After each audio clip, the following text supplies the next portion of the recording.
Welcome to the Family Bible Journey. Whether you're a first-time listener, one of our regulars, or one of those who is committed to either reading through or journaling through the Bible with us, thanks for listening. This is episode 160, season 1 of the Family Bible Journey Old Testament podcast. Today we're looking at 1 Samuel chapters 4 to 6. The title of today's podcast is The Philistines and the Ark. And our key passage for today is 1 Samuel chapter 6, verses 1 to 3 and 10 to 16, where we read, The Ark of the Lord was in the country of the Philistines 7 months. And the Philistines called for the priests and the diviners and said, What shall we do with the Ark of the Lord? Tell us, with what shall we send it to its place? They said, If you send away the Ark of the God of Israel, do not send it empty, but by all means return him a guilt offering.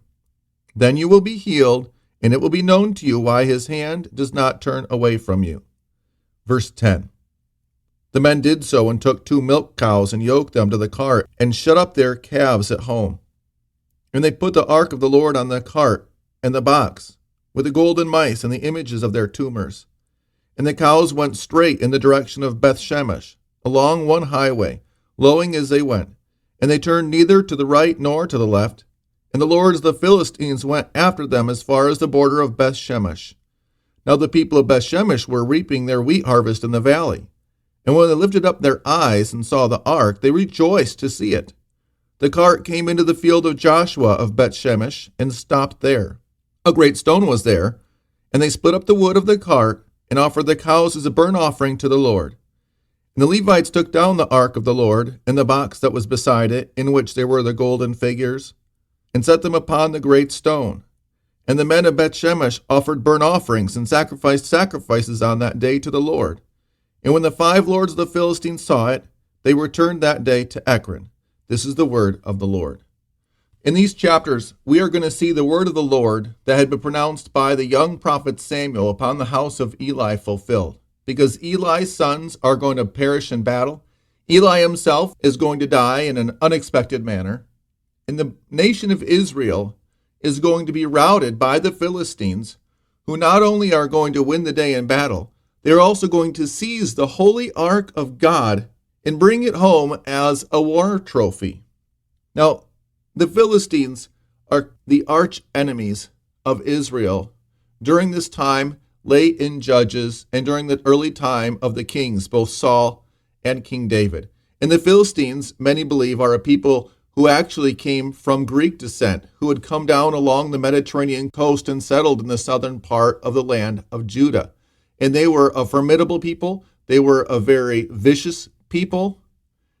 And they were a constant thorn in the side of Israel, who until the time of King David would not be able to drive them out of their land.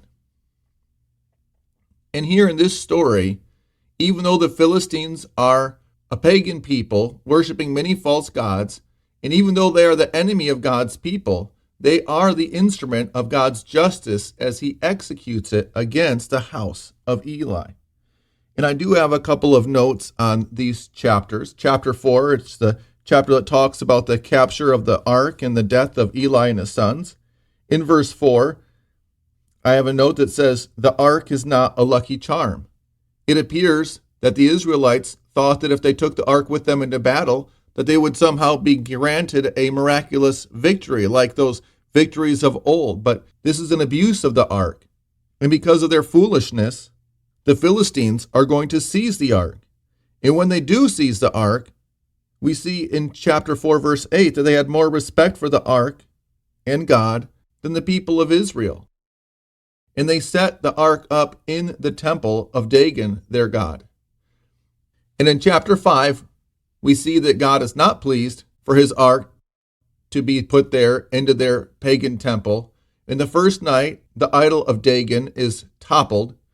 They set it back up. The second night, we're told the idol was toppled and that its head, hands, and feet were cut off. And that God also afflicted the people of the Philistines with terrors and plagues, including a plague of mice or rats, a plague of tumors and diseases that couldn't be healed.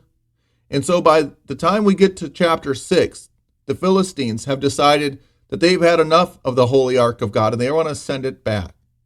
And they ask their pagan diviners what it is that they should do in order to atone for their foolishness and their sinful folly. And the diviners told them to make gold images or little idols of mice and idols looking like the tumors that they had been afflicted with, to make 5 of each and to send those back into the land of Israel as a guilt offering for the Lord.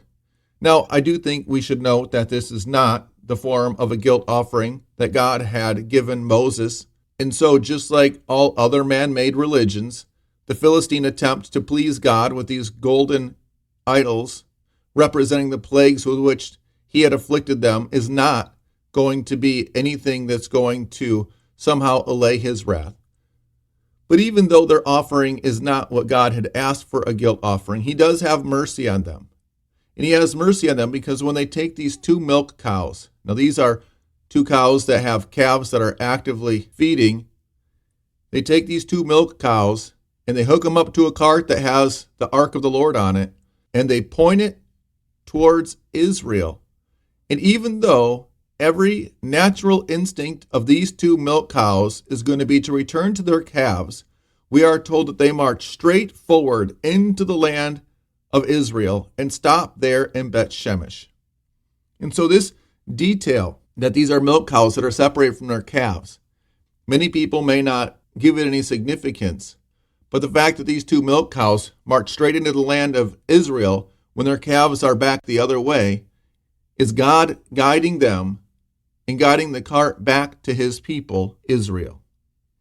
And so what we see in these chapters is that after chapter 4, where we see judgment executed on the house of Eli, in chapter 5, where we see judgment executed on the house of the Philistines, that when the ark is returned to Israel, that God is having mercy on his people and coming back to them as a sign of his loving presence.